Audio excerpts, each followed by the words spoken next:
Don Jake, what is your favorite skin, and you as well, so get ready, Aragon. Don Jake, starting with you.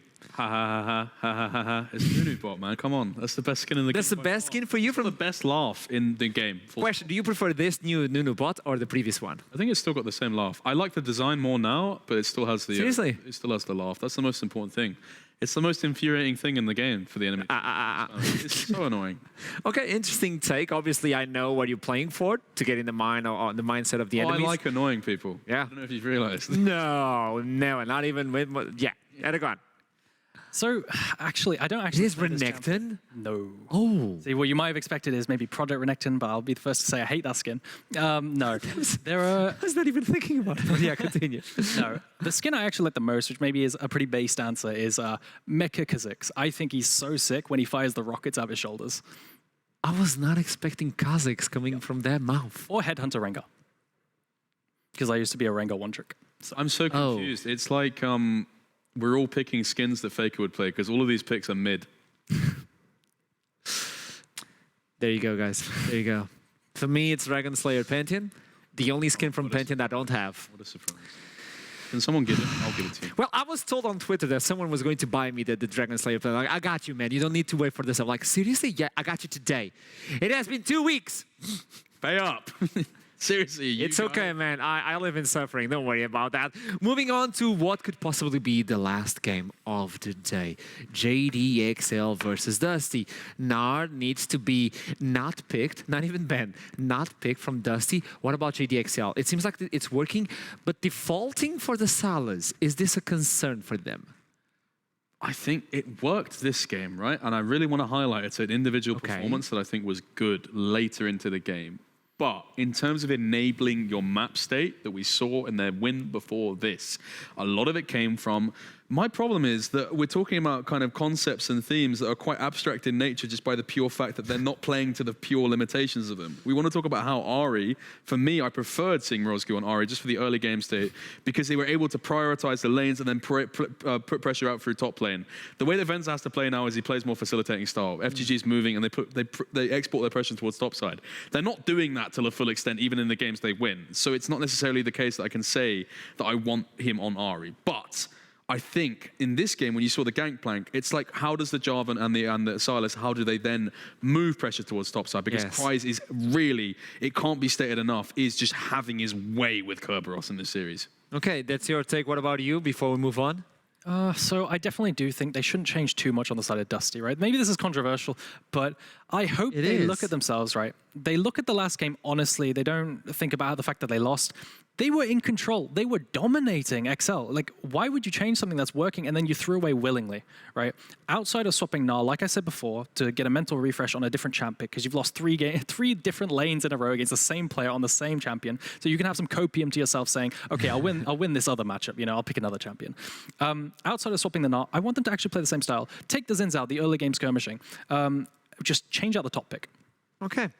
Now, chat, you have been correct 100% so far today. So I would like to see where you stand right now on the fourth and possible last game of the day. From the nicest number versus 31. Let's see what happens.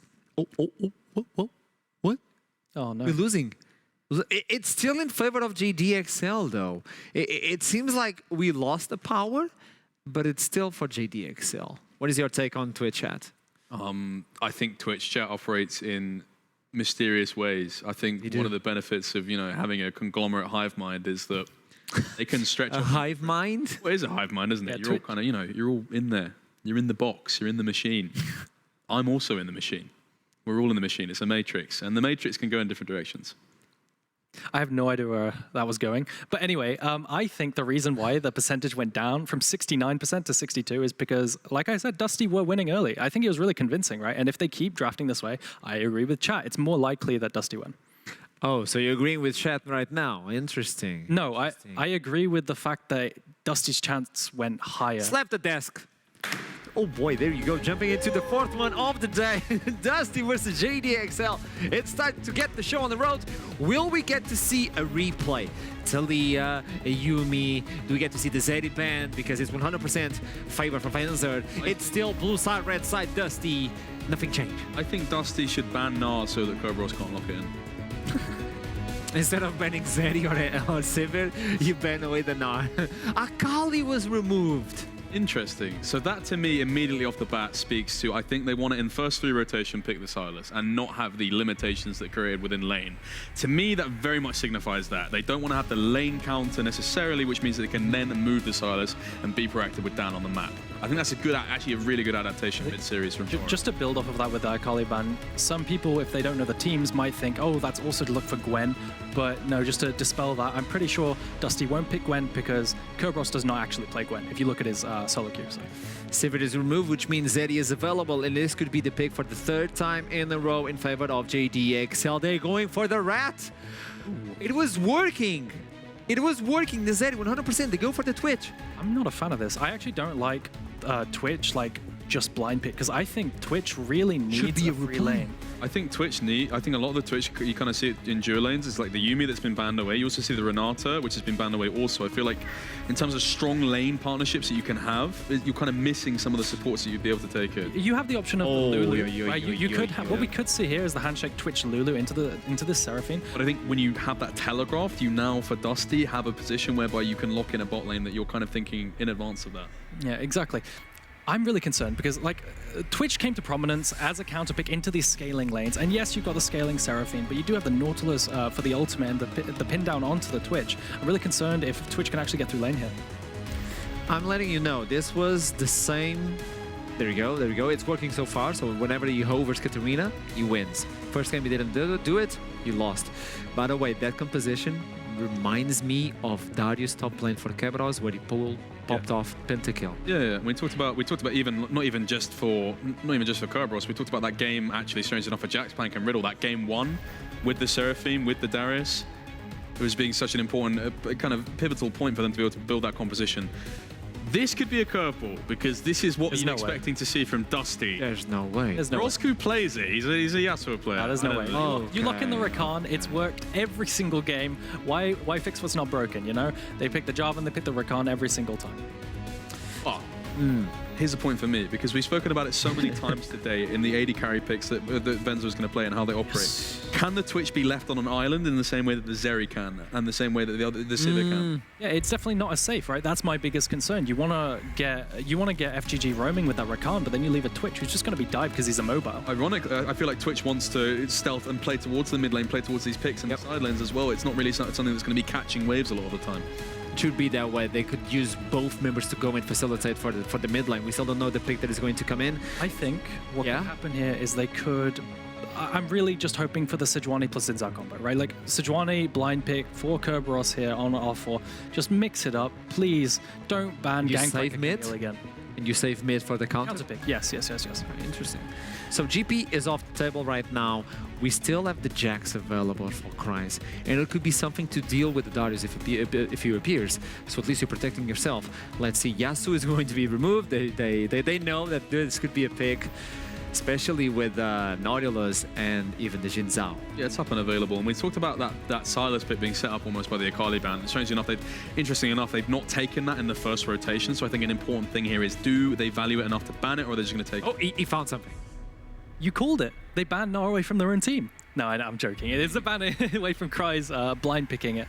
Maybe that means they're actually... Is it? Continue. Like, Nar does do well into Sejuani, so maybe I'm really praying, dude. I'm actually really praying. But if you pick the Jax now, can Jax deal with the Sejuani? I think he can, especially once he gets Divine Sunderer. But I would personally not go that route. The best counters into Sejuani are actually Aatrox. We saw that ban in the LEC, I believe. I can't remember which team picked it, but they also banned Aatrox R2. Oh, that's a curveball. Oh, he's a beast with this one. He's a monster with LeBlanc. You heard it, mommy. So you know that's Rebel. If you take a look at, if you actually take a look at Backlund's OPGG, he has a 60% win rate with LeBlanc, right? It's actually one of his best champions in solo queue. So you combine that with the early game potency of the Xin Zhao, I think this is a really good pickup. I feel like they're just going to throw down the gauntlet and put him on comfort. They're going to put Morozku on for this deciding game, potentially deciding game. Sylas. Does it work? Sylas into LeBlanc. Do you know any more than I do? I can imagine that early game you get pressure because you're a range champion into the Sylas. Yeah. That is my question as well. But you do have a few ultimates that you want to steal. You have the Seraphine, you have the Nautilus, even the Shinzao, you can bring it up. So they're expecting for the last one, as it's going to be an interesting one if it's locked in, and it is. This is interesting because I feel like as if in this game now, they're shifting away the way in which they want to play the game. Because to me, you pick a champion like Gragas, a lot of the time you can use it to neutralize an oncoming counter pick here, and I think that's really what they've done here. With the R5 being signified, this is where you see a curveball from Kerberos. Oi, oi, oi, oi. It is. It's locked in. Nasus. Okay. It's locked in. 100% win rate for him. 100% win rate, right? So like you pick Nasus when there are a few factors, right? It's a bit of a weird one to me because there's a lot of setup and he can get ganked. There's a Jarvan setup, right? In the last game, they've actually picked Nasus. There was very little gank setup and dive threat. There was also a lot of wither value. So while you do have a bit of value on withering the Twitch, you're not really going to be in range in the team fight. That's the thing. I feel like DMX right now, man. It's the Rough Riders anthem. I'm about to see Kerberos on Nasus. Woof, woof. But you can't wither the belly, though. Yeah. It's too fast. He does get the free farm, essentially. There's not that much kill threat in the 1v1 in isolation, right? So I think Kerb has actually set himself up to scale. Okay, it's time to do it. Possibly the last game of the day, so I'm going to start with you because I've been talking with Don Jake firstly. What do you think? Eragon, who's going to win? I'm going to commit with Dusty all 4 games. Let's go. Oh, so 4 games, so this means JDXL is going to win. Rephrase. The entire series, I'm going to commit with Dusty. Okay, there you go, correcting yourself. There you go. For Dusty, what about you? Stop, drop, give it up, open up shop. Whoa, it's a rough ride. Dusty's going to take it to Game 5, man. We're seeing a Game 5 series. Okay, switcheroo chat. They don't believe you. They don't believe. Do you believe in yourself? Let's see it as we toss it to what could possibly be the last game of the day between JDXL and Dusty. Take it away. What is happening? Tunes, a nice dramatic camera shift over to us as Don Jake pulls off a fabulous little slow-mo dive there. Hats off. And a very different draft again. Twitch. On the other side, Kerberos decides to move away from meta and away from the Gnar onto his niche pick. We've seen this Nasus before. We know what he can do on the champ. I'm a little worried because That's I fair. think Eragon said it on the desk. If it ain't broke, don't fix it. Zeri was working pretty well. We're commending Venza on the way. He was deprived of gold experience and everything in the lane, but his teamfighter was stellar. Now with the Twitch, doesn't have quite the same mobility. Let's see what his teamfight is going to look like on this champ. And we'll have to see on the Rift. JDXL stand just one Nexus away from proving all the haters wrong, from proving their end of split collapse was but a stumbling block. On the other side, Dusty, our #1 team from the regular season, this team that seemed nearly undefeatable as they managed to rise and rise and rise, have looked fallible. Can they bring us to Game 5s? Can they redeem themselves as they try to pick up another style of gameplay once more? And initialize. When the LeBlanc blind comes out. I'm so excited. Bro, you're in too Wrong one. deep. That's the one I wanted. There we go. As Kerberos might find himself. Oh, has to pass very early on. Okay. Now, thank you so much for bringing up Buckland's champion pool. Because in spring, he would have Yasuo, LeBlanc, and Akali. Sure. And the rest have been added through the split. The control mages, the pushing mages. The Zoe is one of his biggest picks, both in spring and summer. And of course, adding up the Ari over in summer, who has been flavor of the month a little bit for this particular year. But you see how all of his champions right here, most of them, want to take the 1v1 into you. They want to have the clutch plays. They want to find you in a side and they want to kill you. They want to dive into the backline, assassinate the carry. And game #1, he did this fantastically well on the Akali. Yeah. Game #2, he was shut down on his Yone instantly. Game #3, I can't say that I remember him on It the was Akali. very quiet, and that's something for this is a player who we have had up right there with the likes of Tempters, potentially our best mid laner in the league, an MVP candidate even. And this series against a complete rookie in Roshku, a player who, let's remind people, had yet to get a win in the NLC till this series. He's not managed to get the dominance we were hoping for as Venza starts the level 1 out pretty well as both Stend and FGG once again play this Nautilus Rakan matchup where they dodge each other's skill shots at level 1. Now, something very crucial on the map. It has been all about the man on your screens right now. The man with the wine who's dancing with his belly is Balkrais. It's about his Gangplank in game #3. It was about his back-to-back Jax games in games 1 and 2. A bunch of resources have gone his way in all 3 of these games. A bunch of time has been used towards the top side of the map to deprive Curb of experience and gold. And particularly in this game, if you look how this composition works, especially having the Seraphine scaling into this late game, you definitely want this beefy frontline that also does damage, and Kerberos can do just that on the Nasus, unless he gets shut down real hard early on. So I was about to start talking about the fact Dan Voxney has a pretty wide champion pool, but Dan's not going to give us a chance. He goes for a very early invade here onto Link, as he has basically cleared his 3 camp. He's going straight over to challenge this red buff. Mid lane though, Buckland is the first one to rotate. Yeah. Roscoe has not moved at all. He does have cries, but Kerberos is also in pretty close proximity, and Dan has to get out of that jungle, doesn't belong to him. He went for a cheeky try for the steal, but of course when your mid laner is stuck underneath the tower, it's very difficult to try. Yeah, it's a rough one. Of course, Backlands LeBlanc, not something to mess around with casually, as FGG level 2 roam. It's back to game 1. A red buff invade to FGG getting out on the map on this Ricard. Wow, okay, so again, FGG is still in a page off of Kiba's book right there. Every single time your AD carry is not in lane, you do roam. Level 2 gank from the JDXL mid lane, and of course, you're also there to cover if Buckland overextends. If he wants to take an over-aggressive trade, you're there to trade and gank. But Dan has been looking for Linkas this entire time. And Linkas that's been a lot more quieter than he was in the regular split. If you look at his Diana performances, his Talia performances, but he was getting going from the very early stages right here. Dusty. Oh. They try to go in, but it's a good turnaround from Stand. You baited not being there. The turnaround's pretty good. Ignites down on Dan Vox, but it's a cleanse out from Venza in trade. So actually, they're going to come out on top in the summoner trade here. Cleanse and Ignite down. That means keep your eyes on Stand, because if he does manage to keep a hook, to hit a hook, sorry, there is no cleanse, means the root is going to land from the Voxney, who is keeping that power cord. I'm not sure if it's called power cord. I think that's for Sona. It is for Sona, yes. So it's called the stage presence. Okay, I'm going to call it power cord. So stage presence is the passive, high note is the Q, surround sounds the W, beat drops the E, and of course encore is the R. The dredge line lands as I do my very best to remember Seraphine's abilities. There we go. And I'm going to call them buffed up abilities. That's fair. And since... You know what? That's not unreasonable. I mean, they are her abilities just buffed up. Yeah, you know what? They're just buffs. Take it. Big buffs. Okay, so Linkas has been having the number of these chickens the entire series. Has not left Dan with any chicken nuggets at all. Look, what we'll say is we know that JDXL are a UK org. You know, they base a lot of their players in London. We've already discussed saying Morley's chicken, how important it is. So I can see the mental warfare game here. I miss Nando's. Getting rid of fried chicken, big deal. It's pretty good. Yeah, it's pretty good.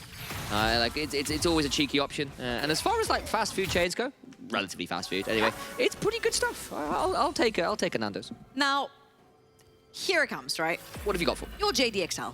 Okay. You're coming into the series as the underdogs. You've managed to pull up 2-1, and the one game that you lost didn't look necessarily bad. It was just shaky because it was game number 1. Sure. Getting onto match point with rookies like Venza, FGG, Roscoe, knowing that you're going straight into EU Masters main stage if you win this game, puts so much pressure onto everyone. We talked to Tom Kick, we talked to a bunch of other coaches as well. They said that one game that gets you something so big, puts so much pressure on you. And of course, veterans like Dan and Kreis have been there before. Talking about Dan and Kreis. He was on a wall. They know where he is. The flag and drag will be flashed away from, and Kerberos with his wave in a difficult position. He's going to have to continue to stay a long, long way away. I'm actually surprised the flash was not punished from the early level 1 where they caught Kerberos. Right here, of course, Dan is not going to let Kerberos get away with it. But at this particular point, I think it's Dan who's losing tempo on the map, level 5 on Linkas, very close to that level 6. You see that both Linkas and Buckland have solved in that mid lane and in the tower. And they're roaming towards the top side of the map, whilst Dan is still level 4. Well, up comes Linkas. In his jungle, and FG is also roaming, trying to shadow a potential dive that could be coming towards Gragas. Dan is going to stay around. Linkas... It's everywhere. Stand is also on his way. Yeah, like everyone's coming over. FGG is here. Sten's not quite. There's still that control of the tri-brush, even if one was knocked out in the river bush itself. It's just been replaced by FGG. They want this option. Kerberos just out of range, and that means there's a potential turnaround. They're going with the grand entrance, but I don't think they get that much more done. Sten coming over. Wither and the Soul Flare comes down. Can they get anything more? Dredgeline dodge from. Kreis hits level 6, which allows for a cask, and FGG gets out safely. No one dies, and the pressure topside doesn't really amount to too much aside from a fair amount of CS denied from Kerberos, who finally gets to shove this wave in. And very crucially, Kreis was actually freezing that wave towards his tower. Right now, it's not going to be the case. He needs to sit there and hold that wave because of that fight happened. Then Voxney also is in a pretty peculiar situation because his wave is also shoving, but it's not going to crush because there's a new wave coming from the sort of JDXL, which means then Voxney might have to overextend to catch that wave of gold and experience.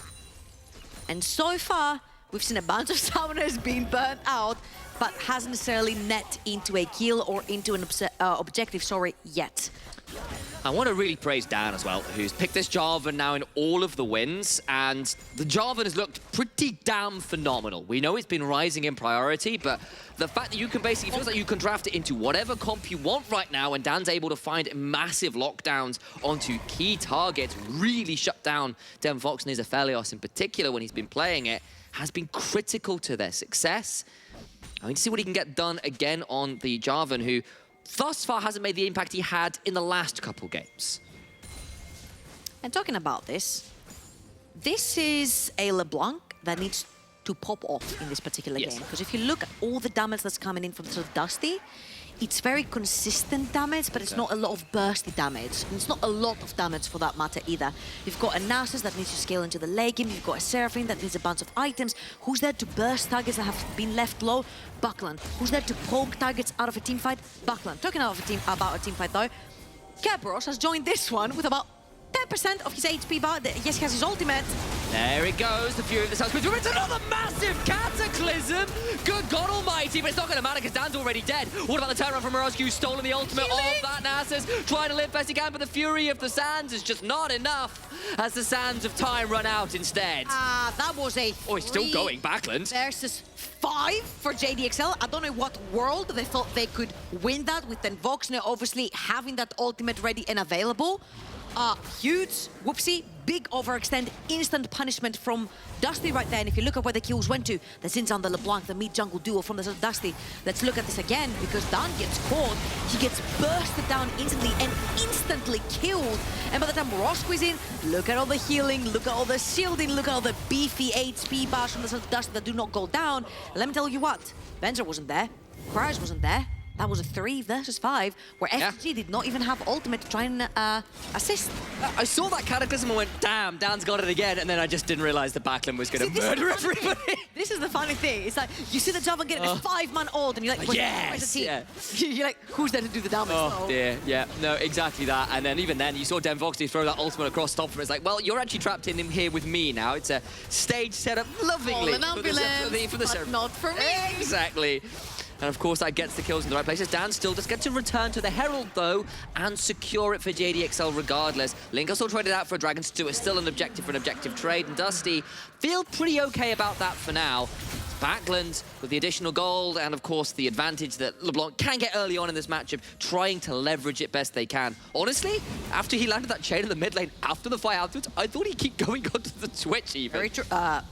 There is a teleport. I think there's a Seraphine. Yes, it's Seraphine. Yes, what it is. Top side of the map. They might actually catch Kreis off guard. Dan has pinged top side of the map as well. Kerberos does have his ultimate up and available. Then Voxney not quiet. And Kerberos has been knocked back. Kerber's been knocked back, but here comes Den Vox. They're going to try and trade this one out. There's the ultimate Fury of the Sands is popped, and Kerbal heal up just fine. So it's an ult for an ult trade, and Den Vox teleports afraid of the gank, and probably rightly so.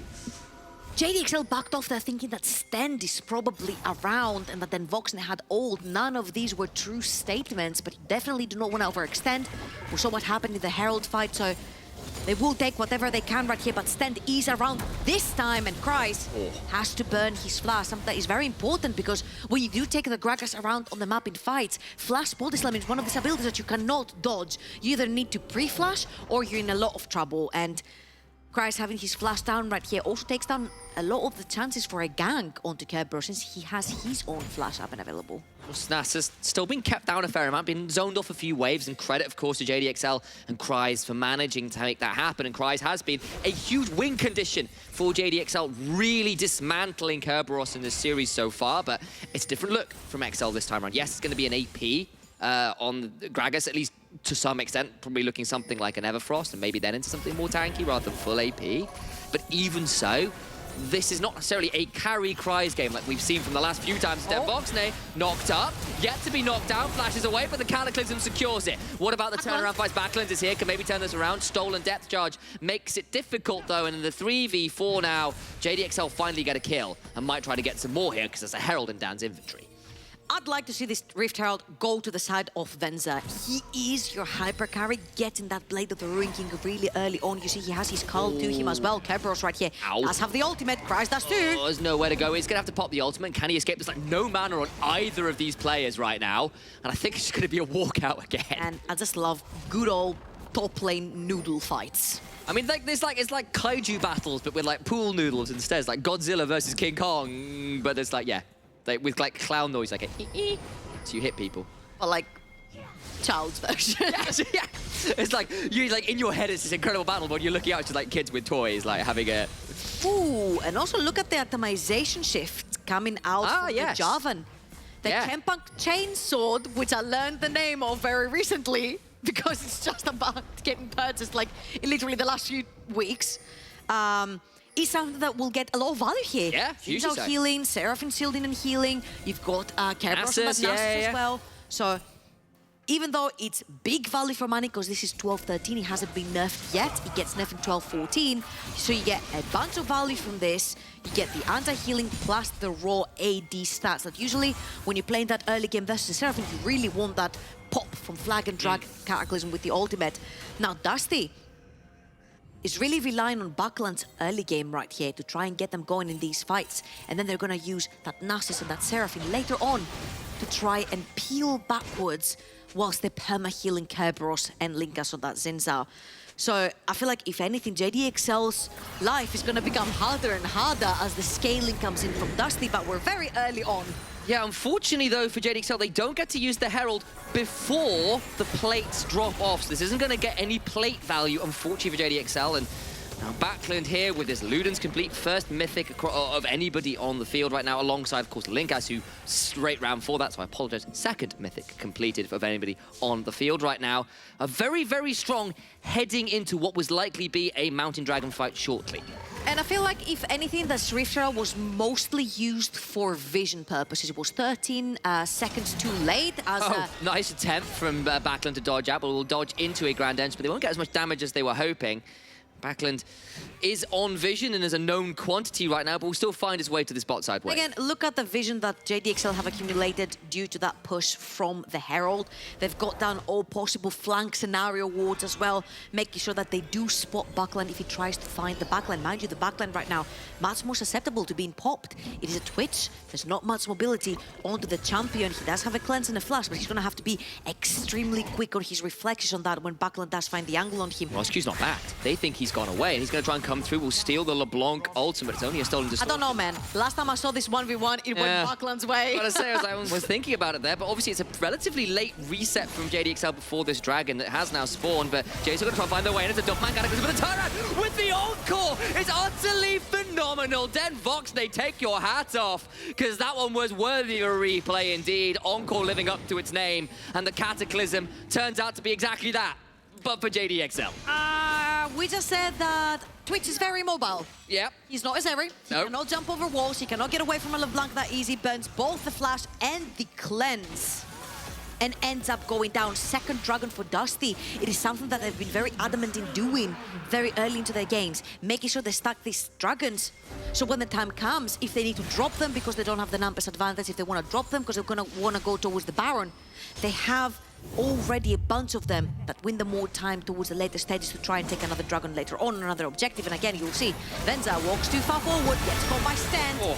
Beautiful chain CC right then. He gets absolutely deleted. Again, that was a 3 versus 4 that JDXL opted to engage into, and that is the second fight we've seen with the number disadvantage that JDXL have engaged themselves. Yeah, and you know, we've been giving down a lot of praise for his Javan games. That's now 2 engaged that have been perhaps a touch over eager to use the go button. Kerberos been tanked out, still has the flash and the ultimate though, and Soulflare trying to spot out Cries, and we've got ourselves a second Herald fight coming. Very importantly though, that is again a 3 versus 4. Cries has very minimal mana towards the tops of the map. He's going to take a lot of damage. He gets out for now, but this is going to be the Herald taken down pretty low, and we're going to back out here best we can. Medjai's in inventory for Backlund as well. 5 stacks, but feeling very confident to try and get more pages in that library book. Absolutely, so important. He is the early game for Dusty. Christ is going to TP back with full HP, but Backlund tries to get onto Broski, who's gone through the sands there. He gets the kill onto the Twitch. Deleted just like that. The Rat Trap is packed. And they're going to try to do some more damage back. It's still a 1-for-1 right now. They're doing what they can to make sure this one goes down. Broski taken low, but not out. Importantly, Den Voxney with a high note tries to get it. The healing from Broski is good, but it's just not enough as Kerberos picks up a few more stacks. Down over the wall just when he can. Flash away from Cry's not quite enough. Gets in with the Cataclysm. I don't know if they got the damage. Ethereal Chains get down. And Backlund gets another. Cry's left alone. And Dusty win out massively in that fight. I'm just going to say that Dusty have found Venza back to back. And even though I've praised him from the previous games, I feel like his positioning has been pretty poor in this particular one. Walking into choke points first before his team. Of course, Stand is going to find you. Of course, Backlund is going to find you. Of course, Seraphine is going to hit you with the ult into the stun. And Venza needs to step it up here because he is the hyper carry for his team in this particular one, and you'll see that. Oh, that's a lot of damage. Dan Voxney has got no flash, nowhere to go, just goes down. Important pick for Venza, who was 2 levels behind that. And again, stepping it up is very important for the JDXL AD carry. He's been caught back to back, as you'll see right here. He overextends and gets instantly found by Stand and then Voxney, who had vision always on him. And then all Backlund has to do is just follow up. I'm just going to say, the way this fight goes, Roscoe survives for so long, FTG survives for so long, Cryz has a fantastic ultimate there to break apart the fight. And as you'll see this going on, you're like, don't you wish your AD carry was alive? Because look at this blinking HP bust below 50% for everyone, and boom, another 3-man, very impressive Cataclysm into a knockup, but there's no one there to do damage. And the amount of shielding and healing that's coming out now from this Seraphine, who has got ahead of the curve, is very strong. And you've now got this LeBlanc, who is 3-0-4, went from 5 stacks before that 5 to a full 15. The 10 stack for the efficiency is in, and now Cryz in a miserable position in that trade. Yeah, I don't really know who wants to be on a side lane versus LeBlanc. That is a level 12 LeBlanc versus a level 11 Sylas. You're going to be struggling now. The problem is that the guy who's going to be doing a lot of the AD damage onto you, Kerberos, onto that Nasus, is 2-0-4. He's already got his mythic completed, and no one is stopping him from stacking. The only guy who was stopping him prior has to play against the LeBlanc on a side lane, and that is Cryz on this Gragas. So, again, a few question marks when it comes to the draft. When it was open, Gragas was picked. I think a lot of the fear from JDXL was maybe on a Fiora or a Camille coming out from Kerb right here, but something even more scarier that's gonna come to haunt them, the Nasus right here. Also flash out of Backlund there because his distortion runs out, so well played from Cryz to at least get that. Knows his mechanics there, and the flash being down on this hyper-fed LeBlanc with all the stacks available to be ripped out of the book. Definitely a valuable thing to have done there anyway. So, looking at the levels. Jarvan, level 10, Zinzao, level 12. Linkas has been ahead in farming in every single game. And rightfully so, he's been more inside his jungle than he has been creating fights for his team and being too proactive. On the other hand, we mentioned that JDXL always looking for fights, but this can be a double-edged sword because you make the wrong fight, you end up dying. Cryz and FTG. Yeah.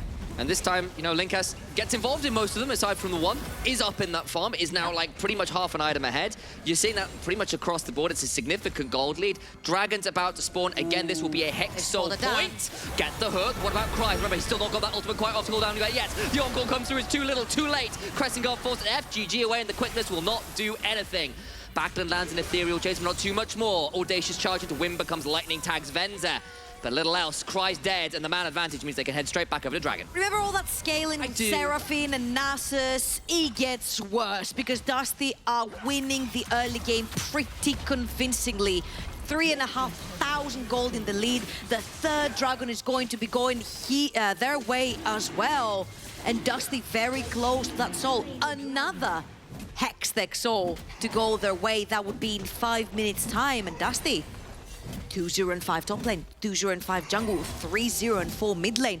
The top side of the map has been paying off. 1-0-6 for Stand as well. They've been shutting down that early game aggression from JDXL so well in this game. And we have been criticizing Dusty this series. They were supposed to wipe this one. They were supposed to be going straight through to the finals and be looking to contest not just for the NLC Championships and be one of our primary contestants at EU Masters. Sten gets picked, and the moment we start praising them, they're going to get punished, flash away. Cataclysm comes through, Backlund on the side to sides. No way to defend Minotaurs, but instead goes over the wall, gets a massive chunk onto Venza, but not too much more. All the while, Herald summoned in mid lane.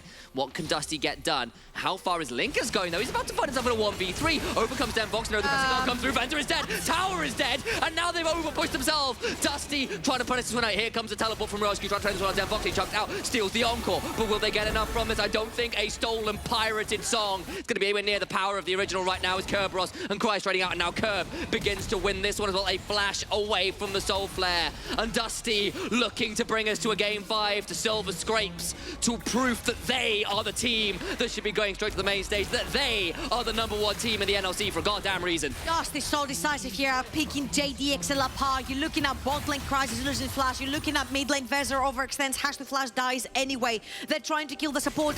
It takes 3,000 years. Everyone else gets to come across. And right now, Dusty are only faced with a big purple wall. Backlund might get caught here, but he's very slippery. Oh, lands on him! The stack's about to fall. Surely he goes invisible, but not enough. Shut down, stack's gone. And now with that all-important mid laner down, JDXL can turn to the Baron. Have Dusty just thrown it? Linkus is alive. Linkus is alive. There's a plant alive. There's a pink ward. Do you 50-50 this? There is no smite actually onto Linkus, but that is almost dead.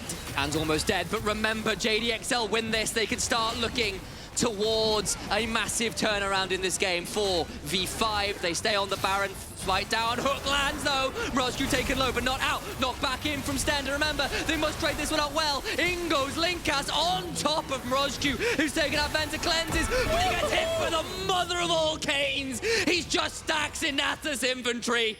Kerberos is huge on this Nasus, and Dusty are gonna chase the remainder of what is of JDXL in this particular game. And honestly, you must be getting flashbacks right here. Kerberos on that Nasus was the guy who took them out on the same exact pick in their last game in their regular split. And it feels like JDXL were mostly scared of other things, but they forgot the Doge. 3, 0, and 6. Farmed up, ready to go. Dusty needed this consistent damage in the front line. And we said that if they did shut down Kerberos in the early game, Seraphine would not matter keeping him alive, but right now he's an absolute beast.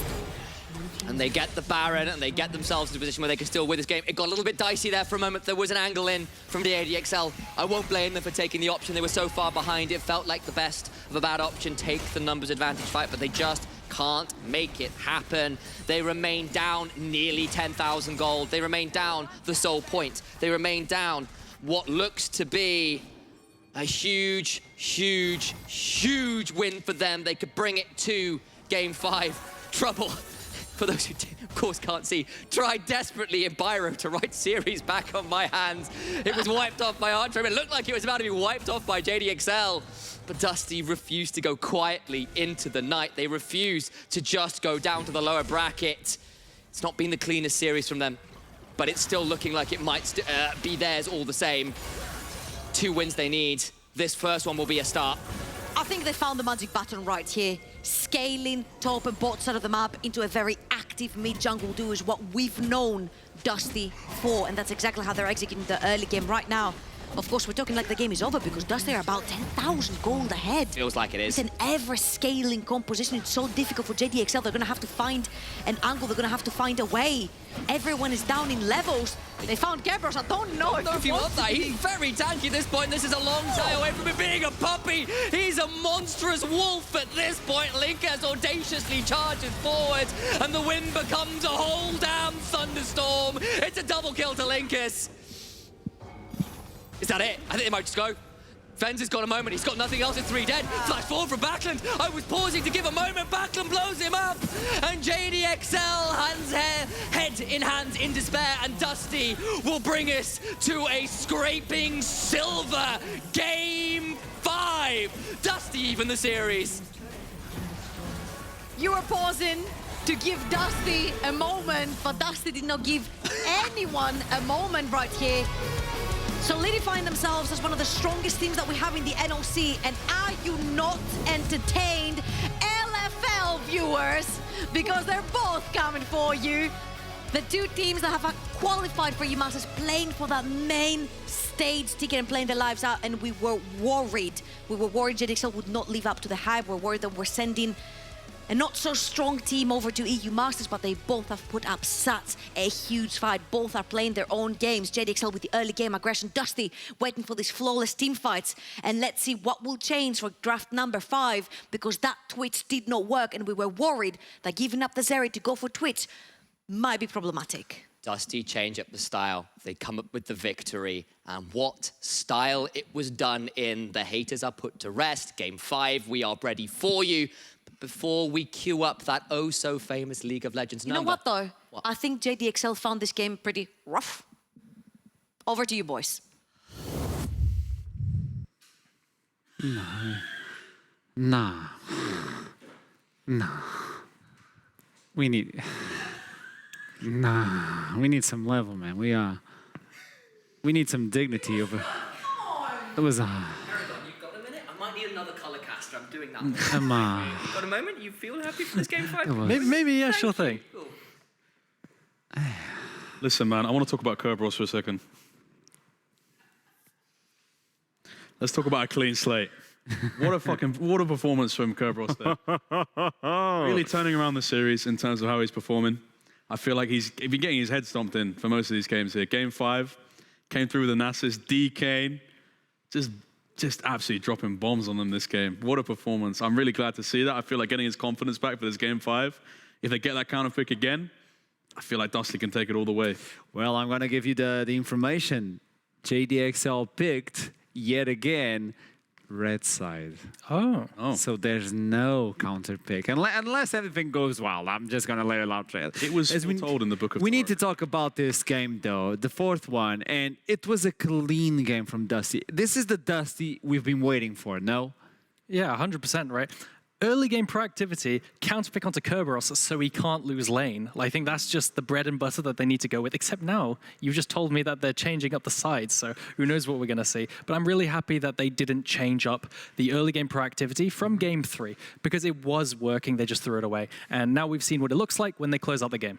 And we got to see that building up for the Herald Fund. Instantly on the first one, they worked as a team, as Dusty is supposed to be. I think one of the things that me and Aragon were talking about in the green room about how strange this fight is in terms of you've got quite late game scaling champions that are almost contesting at this early objective. I know that's something we were talking about previously, but yeah, I feel like this is really where the game started to blow in the favor of Dusty, because you had these scaling lanes, for example, the Nasus, but they were able to contest early objectives, which are really, you'd imagine, where JDXL is to kind of take advantage of. And it's a Seraphine we've been talking about, that he can pilot in, and once you get to those big objectives, when she has 1-2 items, it's almost unkillable, even on Dragon fights. Yeah, so the thing is, I don't get why Seraphine isn't picked more. Like, actually, last week, I believe, or maybe the week before that, we saw Riddle versus, was it Astralis? Yes. They played Seraphine one game, the first game of the series, and instantly it was permaban for the rest of the series, because it just looks so damn good if your team's identity is a scaling bot lane. Just pick Seraphine and you win the game. I'm 100% going to stand by this. I was trying to bring up one of the plays from the Dragon. I believe that's the one we're going to have as the second one, which showcases a lot from Dusty right now, and they didn't lose any lane to begin with. You brought in the Twitch. Yeah, and it's important to just even talk about the Twitch. This is a B1 priority Twitch. They were given this. They didn't take the Zeri that they've seen work for them previously. They put so much onus on this Twitch being picked here, and it just gets absolutely blown out of the park there. That's your B1, just being thrown to the wind there. This is why I was saying at the start of the draft, like, huh? What are you doing? How does this champion play the game when you are not using as a potential counterpick into handshake scaling, when you are building a comp around it with potential peel? No, you're against a Nautilus, which they picked every single game of the series. He will just hook you up, press R on you, followed by a Seraphine, and you're dead. The champ does not function without being a counterpick. But now that we jump into the third game, we have a shift of colors. For the first time, we might get to see different bands. What can you expect from this one? Because it shifts the table. It turns it around.